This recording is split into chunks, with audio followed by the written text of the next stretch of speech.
আজকে বাসা খেলায় রই কি হলো ভাই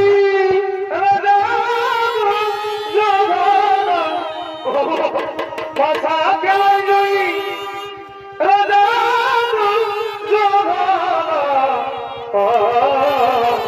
তাই নাকি আজ তারা শোবে তারা শোবে আনন্দ কে ভাই হস্তিনাপুর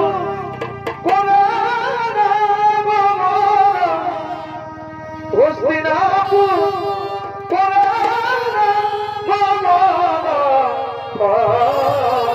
ওকে বলবে আজ তারা শোবে তারা শোবে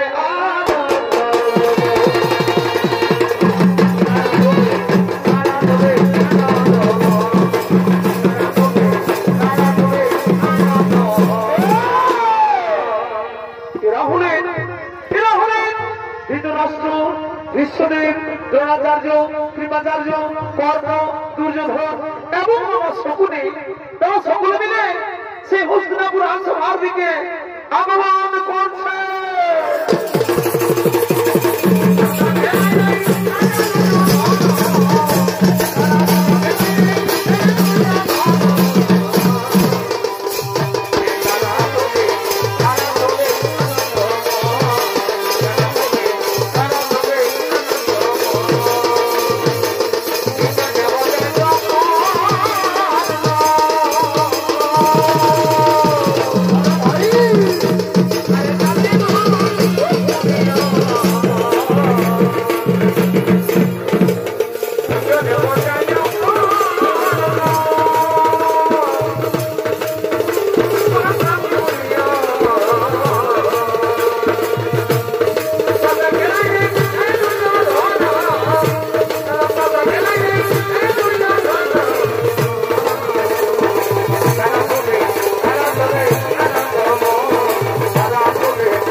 উপস্থিত হয়েছেন আর সঙ্গে সঙ্গে শকুনি বলছে প্রিয় ভাগ্নে দুর্যোধন যা ভাগ্নে যা তুমি সেই পঞ্চপাণ্ডবদের দাসের পূর্ণ করার জন্য এই রাজসভার মধ্যে ডেকে নিয়েছ ভাগ্নে চমৎকার চমৎকার মামাশ্রী, ঠিক বলেছেন মামাশ্রী, তাই হবে। আমি এক্ষুনি সে পঞ্চকাণ্ডকে ডাকার ব্যবস্থা করছি। কোথায়? ওরে ভাই দুঃশাসন, তুমি যেখানে থাকো শীঘ্র চলেছো রাজসভা। ধৃতরাষ্ট্র সন্তান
পরিচিত বিষম মন্ডলে পৃথিবীর যোদ্ধা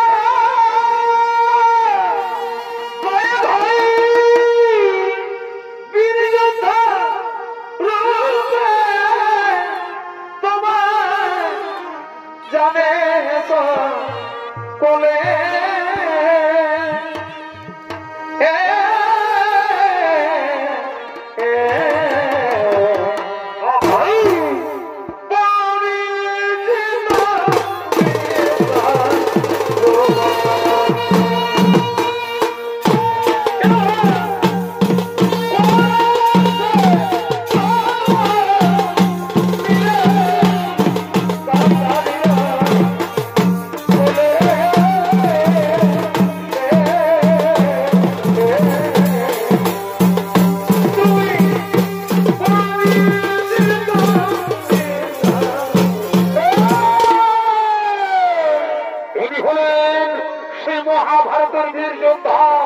যুবরাজ দুঃশাসন। আর দুঃশাসনের ভূমিকায় আপনাদের মহান মঞ্চে যিনি সমৃদ্ধ অভিনয় করে দেখাবেন তিনি হলেন জেলার সুনাম ধন্য জনপ্রিয় নৃত্যশিল্পী জীবন সিং সর্দার।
ভাগ্নে দুর্যোধন এই পঞ্চপাণ্ডবকে আমাদের সঙ্গে জুহাই হেরে আমাদের দাস হয়ে গেছে, কিন্তু তাদের স্ত্রী দ্রৌপদীকে দাসী হিসেবে এই রাজসভার মধ্যে ডেকে নিয়েছে ভাগ্নে।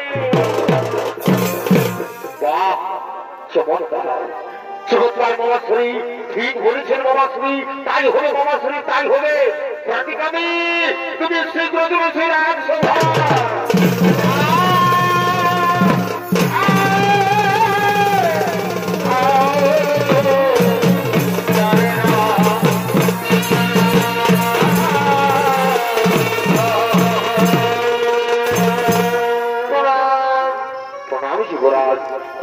প্রণাম আপনার চরণে। বলুন কি জন্য আমায় ডেকেছে? বলি শোনো শোনো প্রতিকামী, তুমি যাও, তুমি শীঘ্র যাও সেই দ্রৌপদীর কাছে, তাকে জানিয়ে দাও, তাকে জানিয়ে দাও যে দুর্যোধন তাকে জিহ্বায় জিতেছে। তাই তোমার নির্দেশ না, তুমি শীঘ্র যাও সেই দ্রৌপদীকে ডেকে নিয়েছে রাজসভায়। তাই হবে যুবরাজ, আমি আপনার কথা মতোই আমি চললাম সেই দ্রৌপদীর কাছে।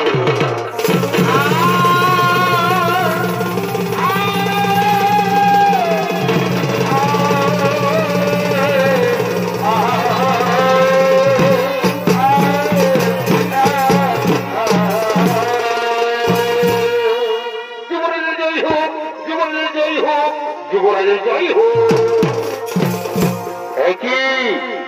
প্রতিকামী তুমি এক্ষুনি গেলে, আরে এক্ষুনি ফিরে এলে রাজসভায়।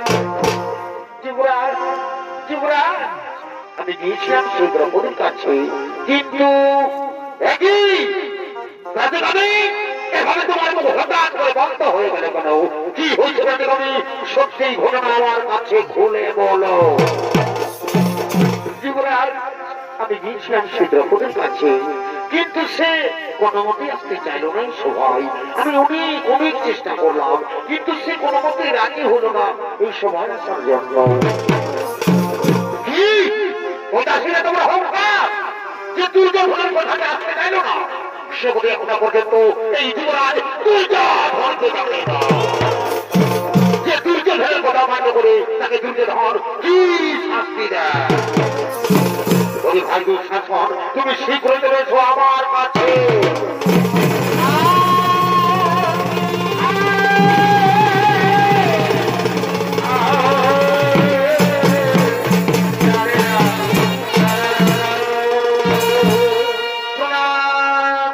প্রণাম দাদা, প্রণাম দেব চরণে।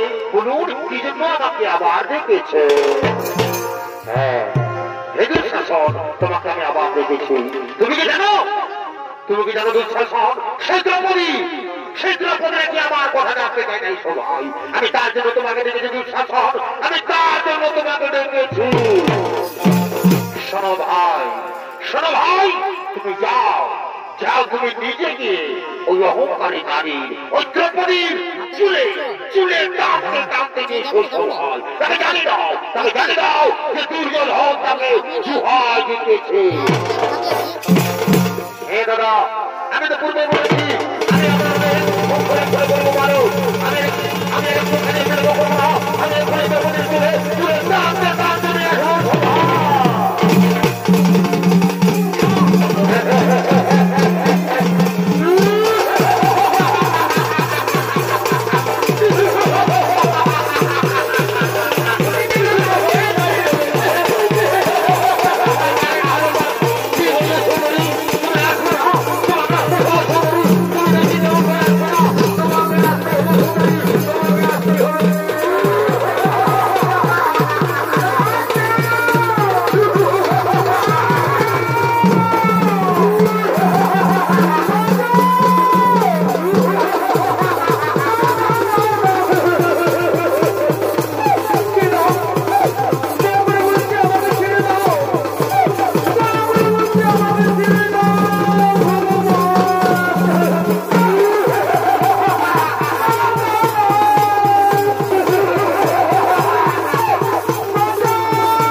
না পিতামহ না, এভাবে মুখ নিচে করে দিবেন না পিতামহ। আমি যে আপনার গুণবন্ধুত্ব করি, আমি ঋতু সেনা না করে এই পূর্ণগুলো সভার মাঝে আপনাকে আমি প্রণাম করছি পিতামহ, আপনাকে আমি প্রণাম করছি। পিতামহ আমার প্রশ্নের উত্তর দিন পিতামহ, এভাবে চুপ করে থাকবে না, আমার প্রশ্নের উত্তর দিন, আমার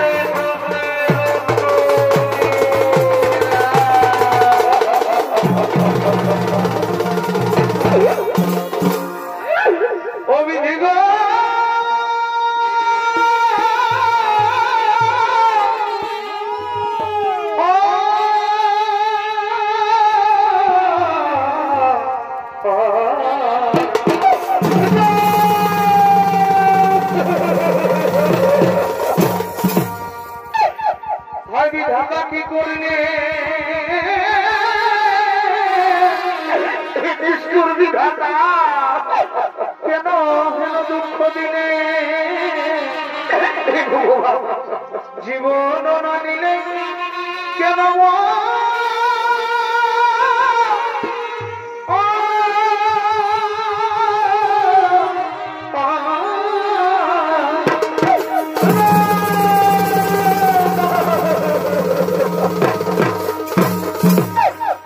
আমি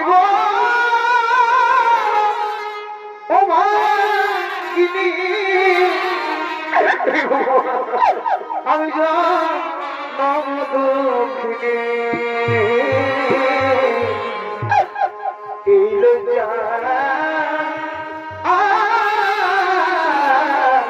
করণে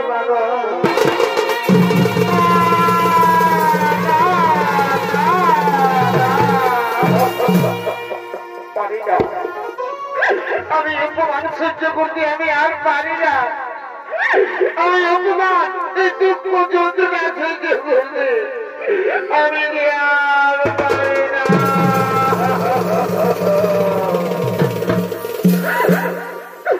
তুমি বীর পঞ্চপাণ্ডব আমার স্বামী, আজকে মুখে সাবধান হিসেবে করলে ঠাকুর, আজ কি দুর্দশা ঘটিল আমার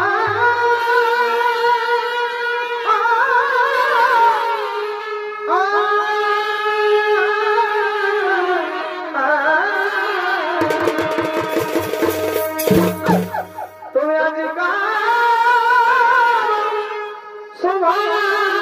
মাঝে আমি বড় মরি রাজে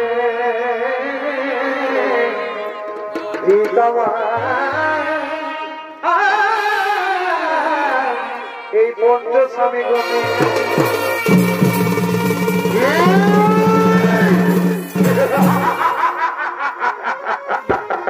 তুই বললে সুন্দরী তোমার এই পঞ্চপাণ্ডব স্বামী?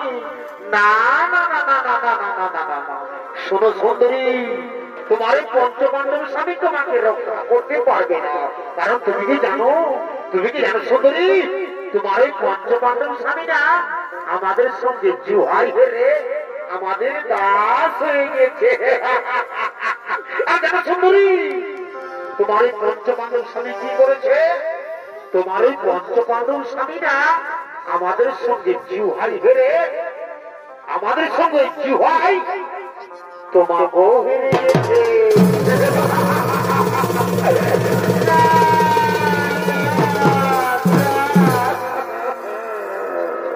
তুমি গুলো সবার মাঝাবে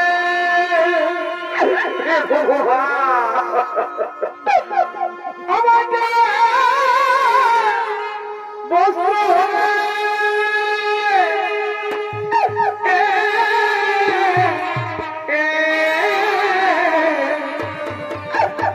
এই গুলাম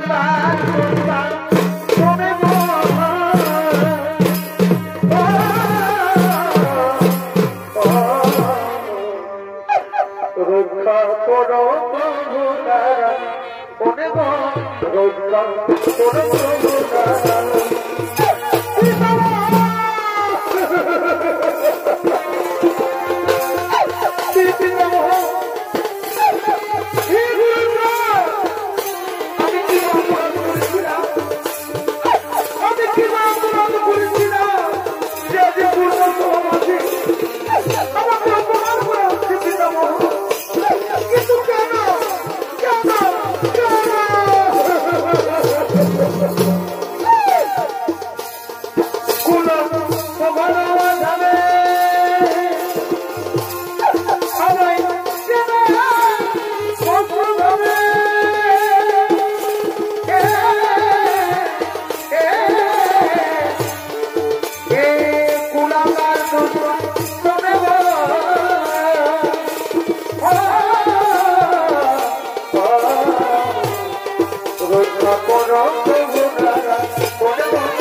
আমাকে কিছু বলে দিন এবং ওই যদি ছিল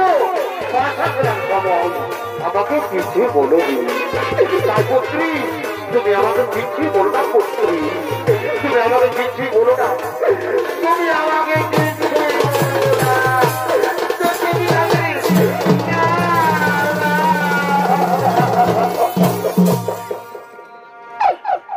আমি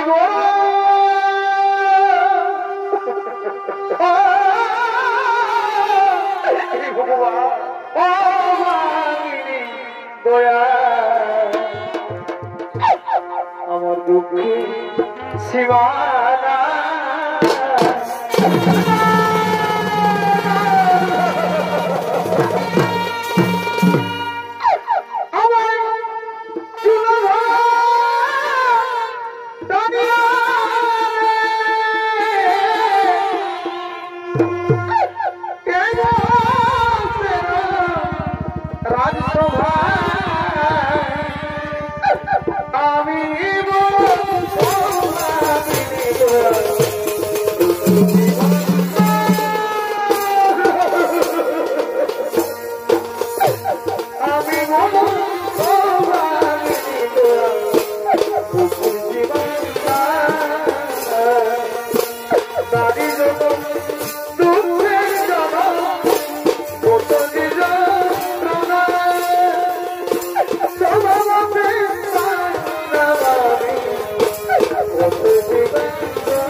এই দ্রৌপদীর বস্ত্র টেনে তাকে নির্বস্ত্র করে উলঙ্গ করে দাও।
মন্ডলী এদিকে দ্রৌপদীর বস্ত্র টানতে টানতে যুবরাজ দুঃশাসন সে মোহ হয়ে পড়ে যায়।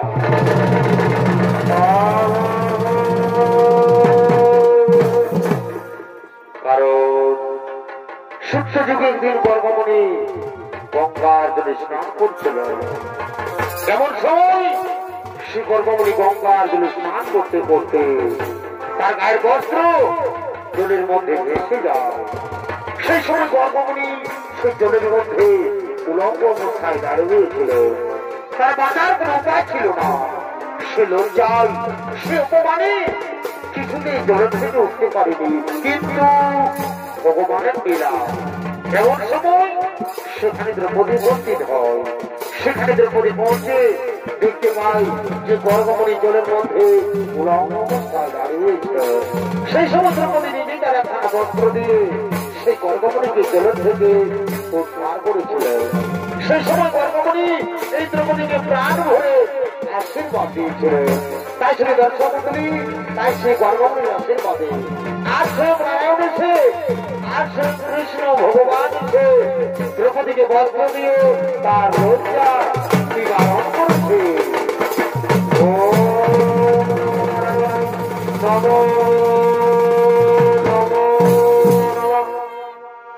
আর এদিকে সেই দ্রৌপদী কাঁদতে কাঁদতে হস্তিনাপুর নারেশ মহারাজ ধৃতরাষ্ট্রকে বলছে,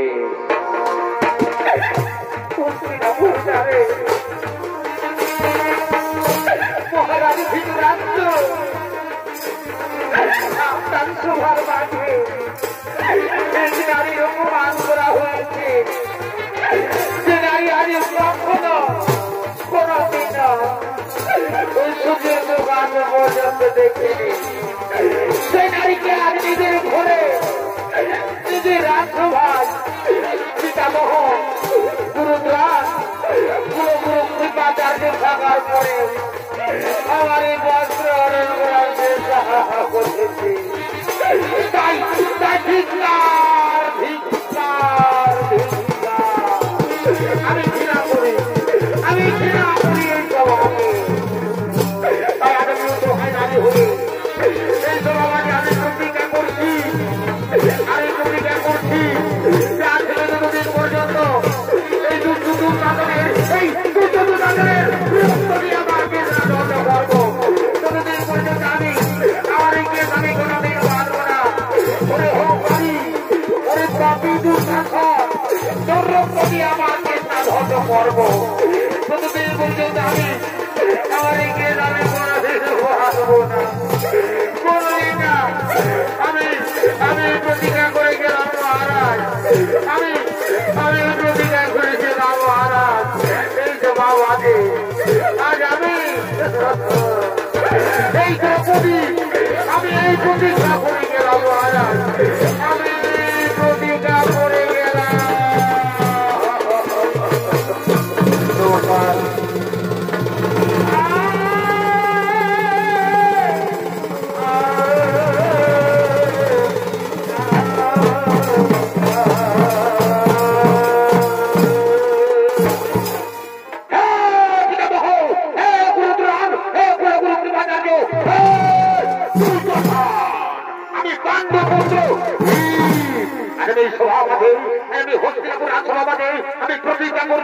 আমি প্রতিজ্ঞা করছি যে আজ থেকে যতদিন পর্যন্ত এই পাপী এই অহংকারী এই দুর্যোগ আমি প্রমাণ না করতে পারি ততদিন পর্যন্ত আমি আমার পূর্বপুরুষের আমি কোনোদিন বউ দেখাবো না, আমার পূর্বপুরুষের আমি কোনোদিন বউ দেখাবো না। আমি আমি এই সভা থেকে আজ আমি প্রতিজ্ঞা করে গেলাম, আজ আমি প্রতিজ্ঞা করে গেলাম।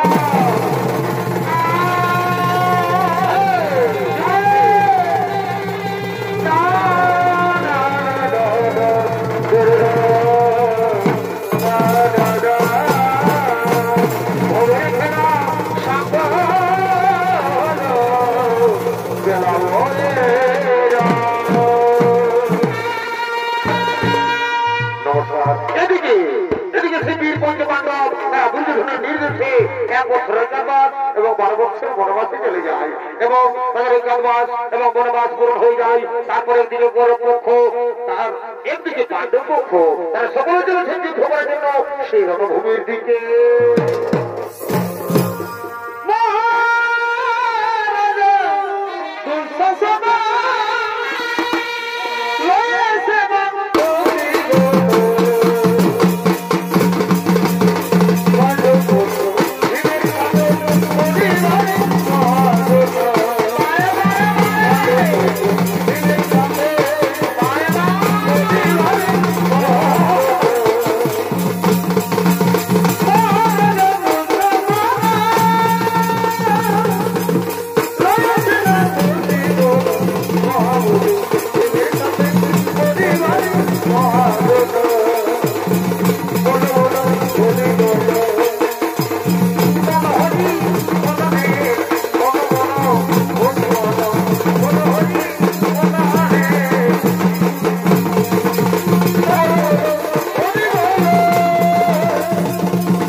আজ আমার জিততে পারলি না, তোরে তো অহংকার, তোদের কথা, কিন্তু আজ আমি তোমাকে ছাড়বো না।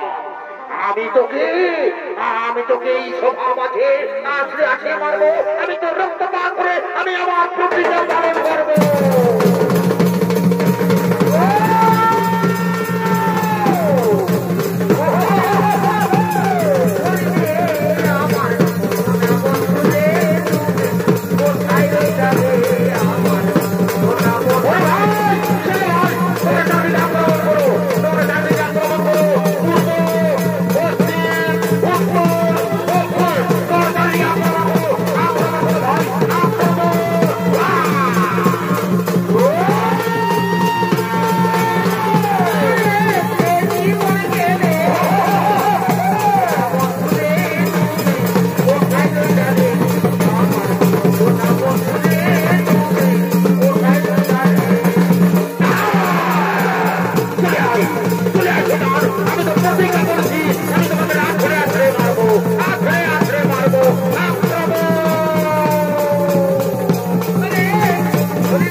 কাছে আমি আসবো অনুভূতি আরে বাচ্চা বাচ্চাকে খাবারের মধ্যে না না না হতে না তোমাদের তোমাদের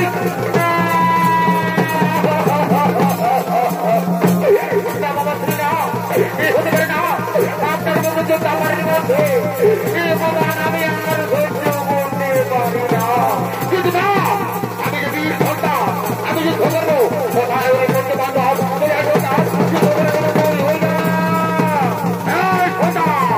আমি এদিকে ওরে দু সাগর চলে আসবো না আমি তোকে আস্তে আস্তে মারবো আস্তে আস্তে মারবো আক্রমণ ভাই আক্রমণ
বহুদিন পরে এই সেটাকে আমি যুদ্ধে পরাস্ত করেছি কিন্তু না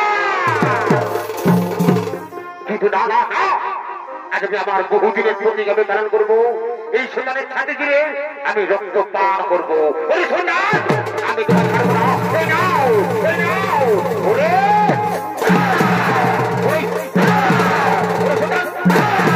না আজ আমি তোমার ছাদে গিয়ে রক্ত পান করবো রক্ত রক্ত রক্ত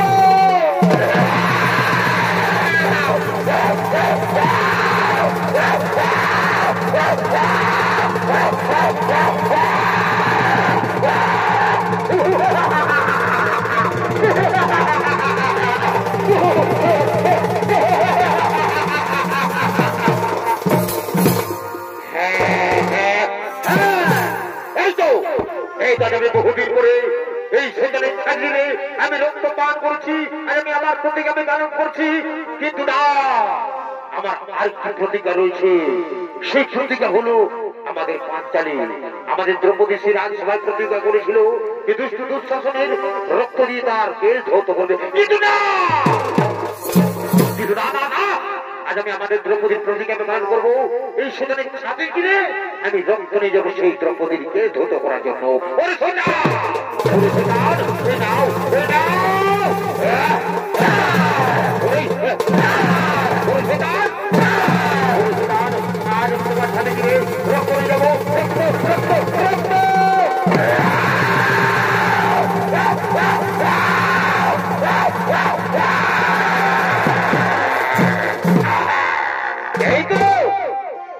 একটুখানিও বিলম্ব করবো না এই রক্ত নিয়ে আমি শীঘ্র চলে যাবো আমাদের পাঁচালীর কাছে এই রক্ত নিয়ে আমি শীঘ্র চলে যাবো আমাদের দ্রৌপদীর কেশ রুদ্ধ করার জন্য জয় রাধে রাধে কৃষ্ণ কৃষ্ণ গোবিন্দ গোবিন্দ জয় রাধে গোবিন্দ রাধে গোবিন্দ নামটি প্রেমানন্দ নিতাই গৌর হরি হরি জয় রাধে গোবিন্দ রাধে গোবিন্দ নামটি হরি বল গোদনে লইয়া নয়ন নির্সলা ভাসুরে জয় রাধে রাধে